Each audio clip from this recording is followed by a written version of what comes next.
বিসমিল্লাহির রহমানির রহিম। দ্বাদশ শ্রেণীর শিক্ষার্থীবৃন্দ, আসসালামু আলাইকুম। তোমরা যারা আমার ক্লাস এখন দেখছো তাদেরকে আন্তরিক শুভেচ্ছা জানাচ্ছি, এবং যারা দেখতে পাচ্ছ না তারাই ফেসবুক এবং আমাদের পেজে বাওয়ানী কলেজ অনলাইন কলেজ ফেসবুকে দেখতে পাবে, ওই পেজে তোমরা দেখতে পাবে। আমি তোমাদের যে পরীক্ষায় আর্থিক বিবরণী আসবে দ্বিতীয় পত্রের 5টি অধ্যায়, এর মধ্যে গুরুত্বপূর্ণ অধ্যায় হচ্ছে আর্থিক বিবরণী, প্রিপারেশন অফ ফিনান্সিয়াল স্টেটমেন্ট, আর্থিক অবস্থার বিবরণী। আমি আর্থিক অবস্থার বিবরণীর আগেও কিছুটা বুঝিয়েছি, আজকেও আবার বুঝাবো। আর্থিক অবস্থার বিবরণীতে প্রথম পত্রের মতো দ্বিতীয় পত্র আমরা করে থাকি, তবে একটা অংশ এখানে একটু বেশি। সেই অংশটা কি, সেই অংশটা আমি দেখা দিচ্ছি। সেটা আগেও করেছি। আমরা প্রথম পত্রে করেছি আর্থিক বিবরণীতে বিশদ আয় বিবরণী, বিশদ আয় বিবরণী, আয় বিবরণী, কম্প্রিহেনসিভ ইনকাম স্টেটমেন্ট তৈরি করেছি। নাম্বার 2 তৈরি করেছি আমরা ওনার ইকুইটি স্টেটমেন্ট, অর্থাৎ মালিকানা শর্ত বিবরণী, মালিকানা শর্ত বিবরণী, এটাও আমরা সেখানে করেছি। আর আমরা করেছি আর্থিক অবস্থার বিবরণী, আর্থিক অবস্থার বিবরণী, স্টেটমেন্ট অফ ফিনান্সিয়াল পজিশন। এখন এই তিনটা কাজ তো থাকছেই, একটা কাজ বাড়বে। সেটা কোথায় বাড়বে? সেটা এই জায়গায় বাড়বে। সেটার নাম কি হবে? সেটার নাম হচ্ছে রক্ষিত আয় বিবরণী, রক্ষিত আয় বিবরণী, রক্ষিত আয় বিবরণী।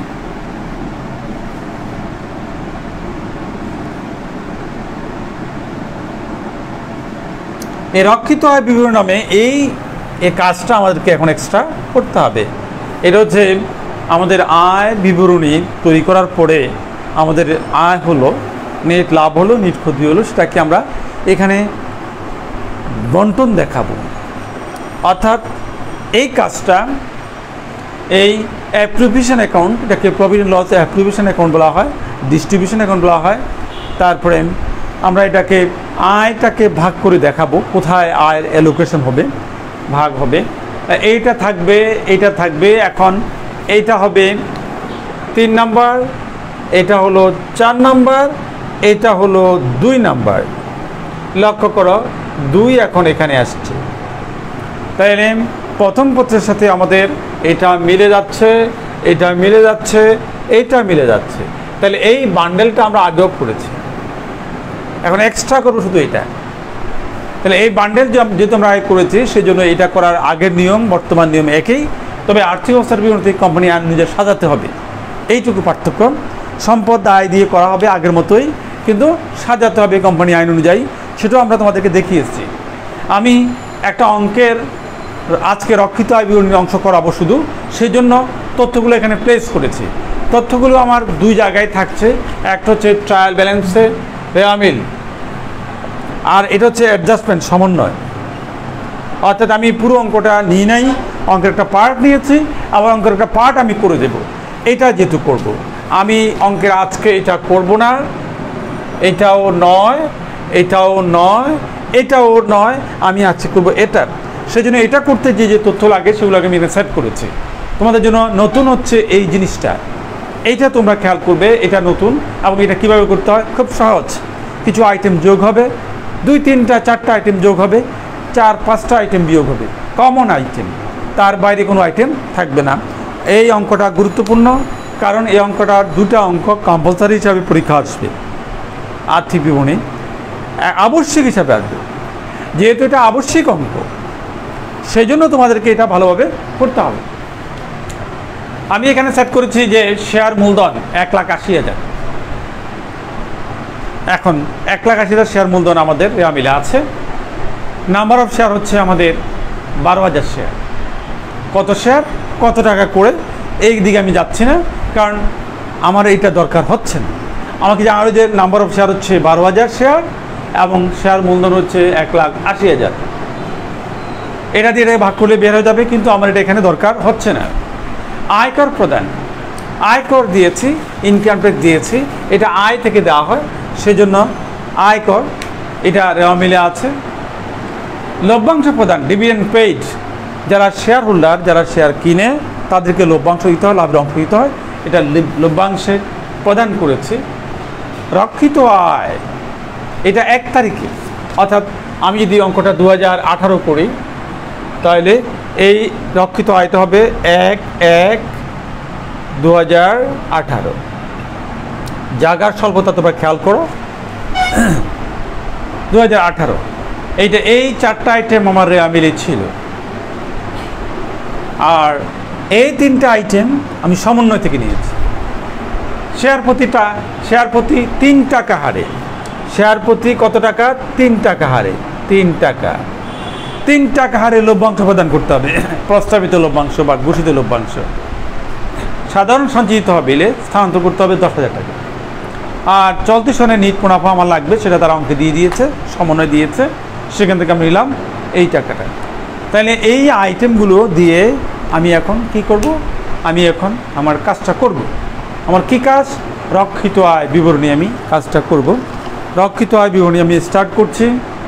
এই তথ্যগুলো দিয়ে তোমরা খেয়াল করো আমি কিভাবে অঙ্কটা করি, সেটা তোমরা খেয়াল রাখবে।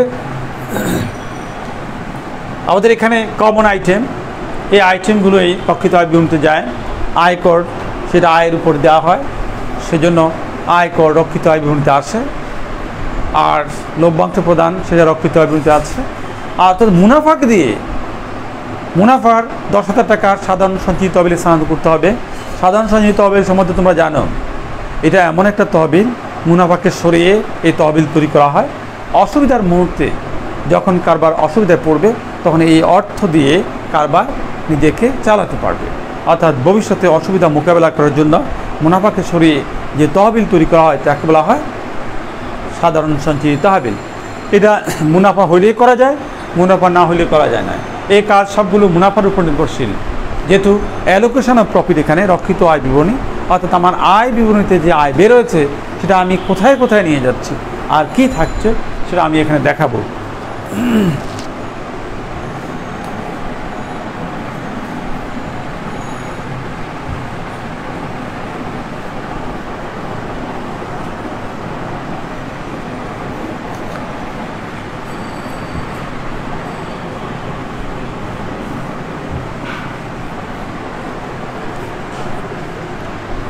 আমরা অঙ্ক করছি কোম্পানির অঙ্ক, দ্বিতীয় পত্রের আর্থিক বিবরণীর সেকেন্ড যে অংশটা সেটা আমি এখন দেখাচ্ছি। আর্থিক বিবরণী,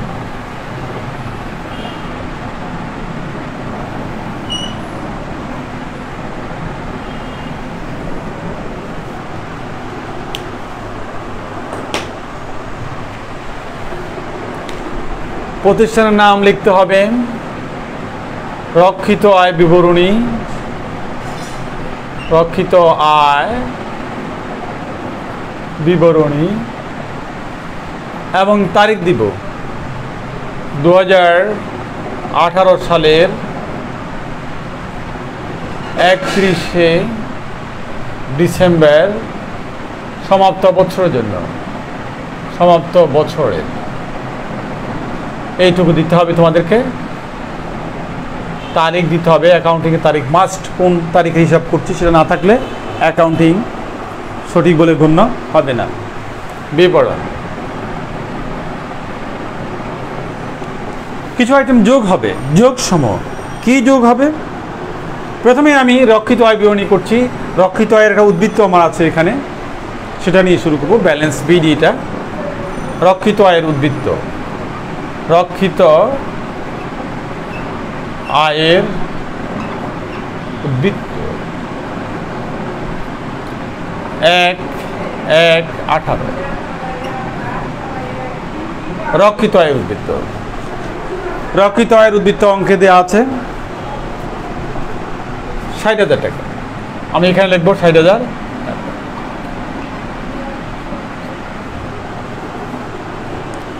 চলতি সনের মুনাফা, এটা যোগ করতে হবে, যোগ, মুনাফা বাড়াবে, চলতি সনের মুনাফা, চলতি সনের বা চলতি মুনাফা, সংক্ষেপে দেখলাম চলতি মুনাফা হচ্ছে কত, 69,600।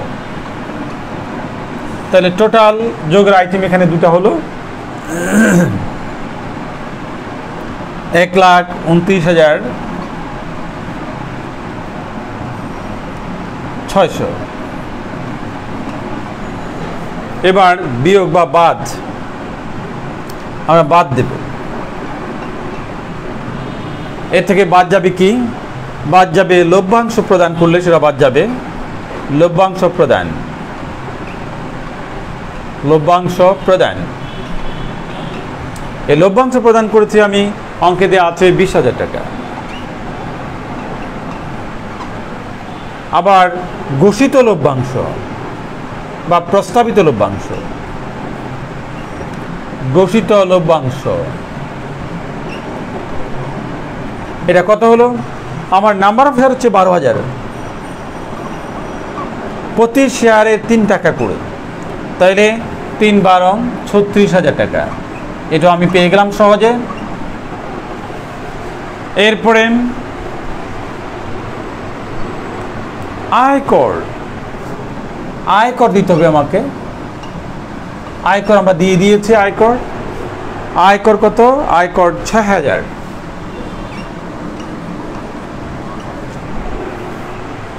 সাধারণ সঞ্চিত তহবিলে স্থানান্তর করতে বলছে টাকা, সাধারণ সঞ্চিতি তহবিলে স্থানান্তর, সাধারণ সঞ্চিতি তহবিলে স্থানান্তর।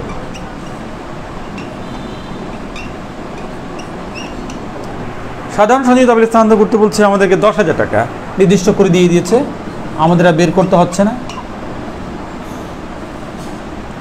তাহলে আমরা কিছু আইটেম যোগের পেলাম, কিছু আইটেম বিয়োগের পেলাম। যে আইটেমগুলো মুনাফাকে কমিয়ে দিচ্ছে, এটা অ্যালোকেশন অফ প্রফিট। আমরা নিট মুনাফা আমাদের আগের ছিল এই টাকাটা, বর্তমানে এই বছর হচ্ছে এই টাকাটা, দুইটা আমাদের মুনাফা। এই মুনাফা আমরা কি করলাম, আমরা লভ্যাংশ প্রদান করলাম, আবার কিছু লভ্যাংশ দেব সিদ্ধান্ত নিয়েছি, সেটাকেও আলাদা করলাম, এবং আয়কর প্রদান করে ফেলেছি। আর সঞ্চিত তহবিলে কিছু টাকা স্থানান্তর করতে বলছে, সেটা আমরা স্থানান্তর করলাম। এখন এই যে অ্যালোকেশনের পরে কত টাকা অ্যালোকেশন করলাম, টোটাল 72,000। টোটাল কত, 72,000। তাইলে 72 অ্যালোকেশন করার পরে আমার এখান থাকছে 57,600 টাকা, অর্থাৎ 57,600 বিয়োগ করলে হবে 57,600 টাকা। এটা হচ্ছে রক্ষিত আয়ের, রক্ষিত আয়ের সমাপন উদ্বৃত্ত, উদ্বৃত্ত। তার মানে এটা 31/12/18, এটা হলো সমাপনী, আর এটা ছিল শুরুর উদ্বৃত্ত। অর্থাৎ বছরের শুরুতে আমি রক্ষিত আয় ছিল আমার 60,000, আর শেষে দাঁড়ালো 57,600। আমি অ্যাকাউন্ট ক্লোজ করে দিব। তোমরা খেয়াল রাখবে, এই অঙ্কটা খুবই গুরুত্বপূর্ণ। এখানে একটা অংশ প্রথম পত্র থেকে বেড়েছে রক্ষিত আয় বিবরণী, বাকি অংশ আগের মতোই থাকছে, বাকি অংশের কোনো চেঞ্জ নেই। সেই মোট মুনাফা নিট মুনাফা আগের মতো থাকবে, আর্থিক অবস্থার বিবরণীও আগের মতো থাকবে। তবে আর্থিক অবস্থার বিবরণী কোম্পানি আইন অনুযায়ী সাজাতে হবে, সেটা আমি আগেও দেখিয়েছি। আগামী ক্লাসে আমি আর্থিক অবস্থার বিবরণী অর্থাৎ এক সম্পদ দায় দিয়ে একটা কাজ করে দেব, কারণ এক সময় একটা কাজের বেশি করা যাচ্ছে না। তবে আমি আজকে আরেকটু ডিজাইন করে দেবো তোমাদেরকে, সেটা আর্থিক অবস্থার বিভিন্ন যে সম্পদ এবং দায়গুলো থাকবে সেগুলা কিভাবে তোমরা দেখাবে। তাহলে আমি অঙ্কটা আবার রিপিট করছি। আমার রেওয়া মিলে ছিল 4টা আইটেম, সমানো ছিল 3টা আইটেম। আমি আসলে রেওয়া মিল করা থাকবে, রেওয়া মিল থেকে আমি আইটেমগুলো নিয়েছি একটা অঙ্কের, আর এগুলো রিলেটেড সমানো থেকে আইটেম নিয়েছি।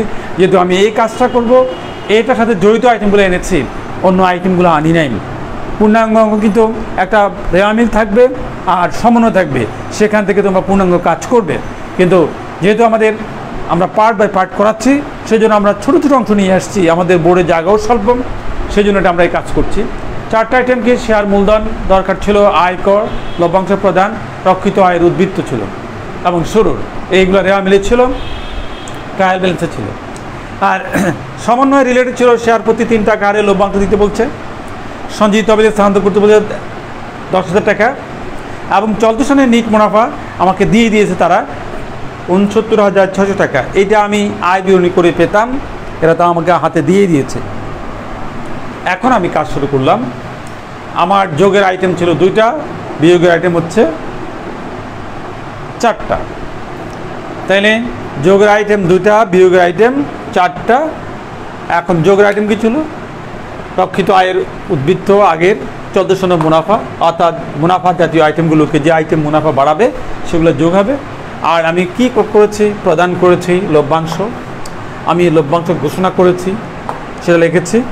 আয়কর প্রদান করেছি, সঞ্চিত বলে টাকা স্থানান্তর করেছি। এই টাকাগুলো স্থানান্তর করেছি মুনাফা থেকে, তাহলে মুনাফা থেকে এটা বাদ দিয়ে আমার এখন রয়ে গেছে রক্ষিত আয়ের উদ্বৃত্ত, সমাপন উদ্বৃত্ত 57,600 টাকা। আমি যেভাবে করেছি সেভাবে করতে হবে, প্রতিষ্ঠান নাম দিতে হবে, রক্ষিত আয় বিবরণ করতে তারিখ দিতে হবে, এইভাবে তোমাদেরকে অঙ্কগুলো করতে হবে। মনে রাখবে পরীক্ষা মাস্ট আসবে এগুলোর ক্ষেত্রে তুমি শুধু মনে রাখবে 3-4টা আইটেম যোগ হবে আর 3-4টা আইটেম বিয়োগ হবে, কমন আইটেম, এর বাইরে কোনো আইটেম আমরা থাকে না, আমরা দিও না। তো কাজে তুমি যদি এডিশনাল কাজটা যদি এই 4-5টা আইটেম যোগের 4-5টা আইটেম বিয়োগের মনে রাখতে পারো, তাহলে খুব সহজে অঙ্কটা করতে পারবে। অনেকের একটা ধারণা থাকে, ভয় থাকে যে আর্থিক বিবরণী আমার মিলবে না, হবে না। আর্থিক বিবরণী মিলবে হবে কিনা সেটা পরের কথা, তুমি আর্থিক বিবরণী করবে। আর্থিক বিবরণী আংশিক হলে আংশিক নাম্বার দেবো, 2টা পার্ট হলে 2টা পার্ট নাম্বার দেবো, একটা পার্ট হলে একটা পার্ট নাম্বার দেবো। তোমরা লক্ষ্য করো, এখানে 6টা আইটেম আছে, তুমি 5টা আইটেম কাট করে তোমাকে 5টার উপর নাম্বার দেবো। কাজে ভয়ের কোনো কারণ নেই, কমপ্লিট অঙ্ক করবে। কমপ্লিট অঙ্ক করার পরে অঙ্কের ভুল হলে যেখানে যতটুকু ভুল হয়েছে ততটুকু বাদ দিয়ে বাকি নাম্বার আমরা দিয়ে দেবো, আর ভুল হবে না। এই জন্য হবে না, তুমি যদি প্র্যাকটিস করতে থাকো তাহলে এই ভুলটা তোমার আর থাকবে না। এখন আমার হাতে একটু সময় আছে, আমি এখন তোমাদেরকে আর্থিক অবস্থার বিবরণীর যে সম্পদ দায়গুলো কীভাবে কোম্পানি আইন অনুযায়ী সাজাতে হবে সেটা দেখাই দেবো। আগের মতো করলে সেটা হবে না, অর্থাৎ কোম্পানি আইনে যেভাবে দেয়া আছে সেভাবে তোমাকে করতে হবে। কোম্পানি আইনে কীভাবে দেয়া আছে আমি এখন একটু দেখাই দিচ্ছি তোমাদেরকে। তোমরা এইটুকু মনে রাখলেই সহজে অঙ্কটা করতে পারবে। সম্পদ দায় আগের মতোই, আমরা যে আর্থিক অবস্থার বিবরণী শিখে ফেলি একটা পার্টে, প্রথম পার্টে যদি আমি ভালোভাবে শিখে ফেলি, দ্বিতীয় পার্টে একই অঙ্ক, শুধু একটু সাজানো। কাজে ছেলেমেয়েরা বুঝতেছে না কেন, তাদেরকে অবশ্যই বুঝতে হবে আর্থিক অবস্থার বিবরণী প্রথম পত্র 2টা 220 নম্বর, দ্বিতীয় পত্র 2টা 20 নম্বর, 40 মার্ক হচ্ছে আর্থিক অবস্থার বিবরণী। কাজে এক পার্টে শিখা হলে অপর পার্টে অটোমেটিক এটা হয়ে যায়, এবং একটার সাথে আরেকটা একেবারে কোরিলেটেড। ডিফারেন্স শুধু 10%, দ্বিতীয় পত্রে গিয়ে 10% কাজ, অর্থাৎ একটা কাজ সাধারণত বাড়ছে, বাকি সব কাজ একই রকম। আর্থিক অবস্থার বিবরণী, financial position, statement of financial position, এখানে সম্পদ থাকবে এবং দায় মালিকানা থাকবে। সম্পদ দায় মালিকানা উপরে নিচে হবে। আমি জায়গার স্বল্পতার জন্য তোমাদেরকে পাশাপাশি দেখাচ্ছি। এটা হবে উপরে নিচে, এটা উপরে নিচে হবে। প্রতিষ্ঠানের নাম দেবে, আর্থিক অবস্থার বিবরণী, এটা নমুনা দেখাচ্ছি, আগামী ক্লাসে ইনশাল্লাহ অঙ্কটা করে দেব। নমুনা আর্থিক অবস্থার বিবরণী, আর্থিক অবস্থার বিবরণী,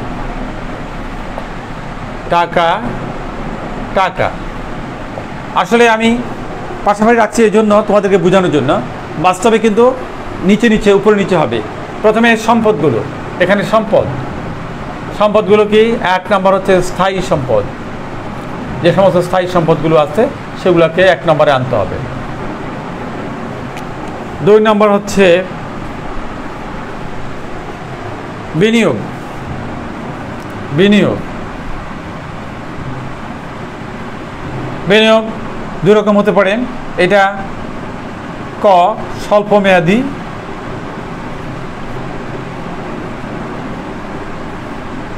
দীর্ঘমেয়াদী বিনিয়োগ।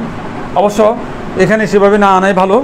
দীর্ঘমেয়াদী বিনিয়োগ, বিনিয়োগটা দীর্ঘমেয়াদীটা এখানে আমরা নিয়ে আসবো। দীর্ঘমেয়াদী যে বিনিয়োগটা আমরা দীর্ঘ সময়ের জন্য করব, 5 থেকে বেশি বছর জন্য করব, দীর্ঘমেয়াদী বিনিয়োগ। নাম্বার 3 হচ্ছে চলতি সম্পদ ও ঋণ অগ্রিম, অর্থাৎ যে ঋণ আমরা প্রদান করব সেটা স্বল্প সময়ের জন্য, অগ্রিমে অ্যাডভান্স দিব সেটা। তারপর নেক্সট হচ্ছে অলিক সম্পদ।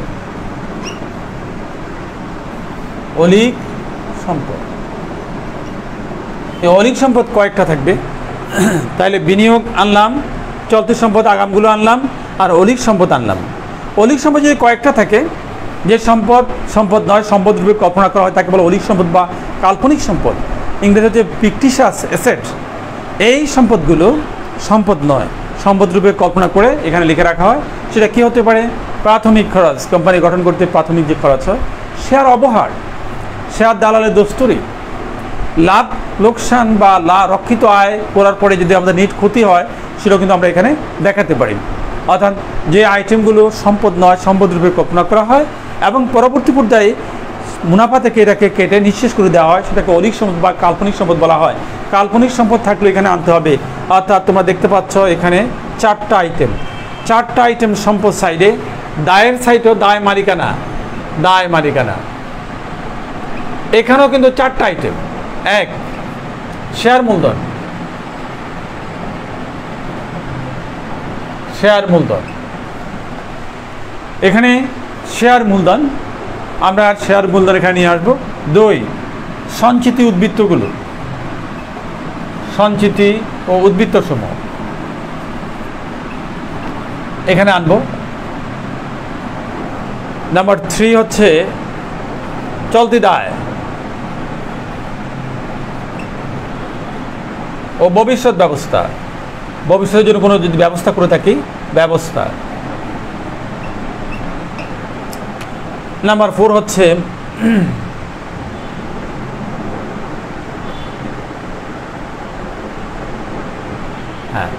এখানে চলতি দায় এবং ভবিষ্যৎ ব্যবস্থা আমরা এটাকে দুভাগ করতে পারি। আমরা আরেকটা আইটেমকে আমরা এখানে করতে পারি, সেটা অবশ্য এটা 3 নম্বরে আমি দিয়ে দিই। সেটা দীর্ঘমেয়াদী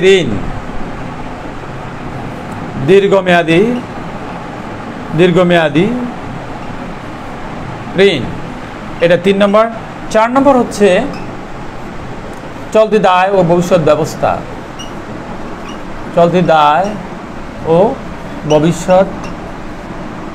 ব্যবস্থা, এই 4টা হেডিং লিখেছি, এদের প্রত্যেকের অধীনে আইটেম থাকবে। তোমরা এইভাবে সাজাবে, স্থায়ী সম্পদ আগে লিখবে, দীর্ঘমেয়াদী বিনিয়োগ তারপর লিখবে, চলতি সম্পদ আগে লিখবে, অলিক সম্পদ থাকবে তাকে সবার শেষে লিখবে। আর এখানে শেয়ার মূলধন আগে, সঞ্চিত উদ্বৃত্তগুলো তারপরে, দীর্ঘমেয়াদী ঋণ তারপরে, চলতি দায় এবং ভবিষ্যৎ ব্যবস্থা থাকলে সেটাকে নিচে লিখতে। অর্থাৎ এইভাবে সাজাতে হবে, কখনো উপর নিচে করা চলবে না, কখনো এই আইটেমকে এখানে যাবে না, যেভাবে আছে ধারাবাহিক সাজাতে হবে। এটা কোম্পানি আইন এইভাবে বলেছে, এইভাবে সাজাতে হবে। যদি তুমি এলোমেলো সাজাও, যদি তুমি চলতি দায়কে সঞ্চিতির উপরে নিয়ে আসো, কেটে দেওয়া হবে, কারণ এই আইটেমগুলোর কোম্পানি আইন অনুযায়ী দেওয়া আছে। এগুলো হচ্ছে মালিকানার অংশ, আর এটা হচ্ছে বইয়ের দায়, এটা হচ্ছে মালিকানা, এটা হচ্ছে ওনার ইকুইটি, এটা হচ্ছে আর এটা হচ্ছে এটা আর এখানে অ্যাসেটগুলো হচ্ছে এইগুলো সম্পদগুলো সাজাতে হবে, সব সম্পদ এগুলো সাজাতে হবে এইভাবে। তো কাজে মালিকানাগুলো আগে থাকবে, তারপরে দায়, বহির্দায়গুলো, আদার্স লাইবিলিটিস, আউটসাইড লাইবিলিটি, সেগুলো থাকবে কি পরে। আমি শুধুমাত্র তোমাদের জন্যই এই 4টা দেখিয়ে দিলাম। এই 4টা হেডিং সম্পদ দিকের, 4টা হেডিং দায়ের দিকে, দায় মালিকানার দিকে মুখস্থ রাখবে, দেখবে সহজে সাজানো হয়ে যাবে। অর্থাৎ প্রত্যেকের অধীনে আইটেম থাকবে। স্থায়ী সম্পদ, দালান করার যন্ত্রপাতি, আসবাবপত্র, বিনিয়োগ 10% বিনিয়োগ, 20% বিনিয়োগ, থাকবে। চলতি দায়, চলতি সম্পদ, দেনাদার, প্রাপ্য বিল, মজুদ পণ্য, ভবিষ্যতে যদি কোনো ব্যবস্থা করে থাকি সেগুলো থাকবে এখানে। লোন অ্যাডভান্স করে থাকি সেটা থাকবে এখানে। অধিক সম্পদ, প্রাথমিক খরচ, শেয়ার অবহার, ঋণপত্র অবহার, শেয়ার দালালের দোস্তরি, আর নেট ক্ষতি থাকলে রক্ষিত আয়ের সেটা এখানে থাকবে। শেয়ার মূলধন, অনুমোদিত, ইস্যুকৃত, বিলিখিত, তলবকৃত, আদায়কৃত। এরপরে সঞ্চিত উদ্বৃত্তগুলো, সাধারণ সঞ্চিতি, তারপরে নেট মুনাফা যেটা পাবো আমরা রক্ষিত আয়ের সেটা, আর কোনো তহবিল থেকে টাকা ট্রান্সফার করে আনলে সেটা এখানে দেখাবো। দীর্ঘমেয়াদী ঋণপত্র এখানে হবে। আর চলতি দায়, পাওনাদার, প্রদেয় বিল, ব্যাংক জমাতিরিক্ত, এগুলো চলতি দায়। এভাবে তোমাদের রেকর্ড করতে হবে। আমি শুধু হেডিং দিলাম, 4টা হেডিং সম্পদের, 4টা হেডিং দায়ের। এইভাবেই তুমি আর্থিক অবস্থা বিবরণী সাজাবে। এর ব্যতিক্রম কিছু হেডিং দিয়ে এখানে সাজাতে হবে। কিন্তু প্রথম পত্রে হেডিং দিয়ে সাজানো ছিল না, সেখানে এলোমেলো করলেও আমরা নাম্বার দিয়েছি। সেখানে আইন ছিল না, এখানে আইন আছে। আইন যেভাবে বলেছে সেভাবে তোমাকে করতে হবে। যেহেতু কোম্পানি অঙ্গগুলো, কোম্পানি প্রতিষ্ঠান আইন দ্বারা গঠিত, আইন দ্বারা পরিচালিত, আইন দ্বারা নিয়ন্ত্রিত, কাজে আইন তাদেরকে বলে দিয়েছে যে কীভাবে তুমি আর্থিক অবস্থা করবে, কোন আইটেম কীভাবে লিখবে, সেটা সেভাবে সাজাতে হবে। আজকে আমি আর ক্লাস বাড়াচ্ছি না, সবাইকে শুভেচ্ছা জানিয়ে এবং আবারও ধন্যবাদ জানিয়ে আমি আমার ক্লাস শেষ করছি। আল্লাহ হাফেজ।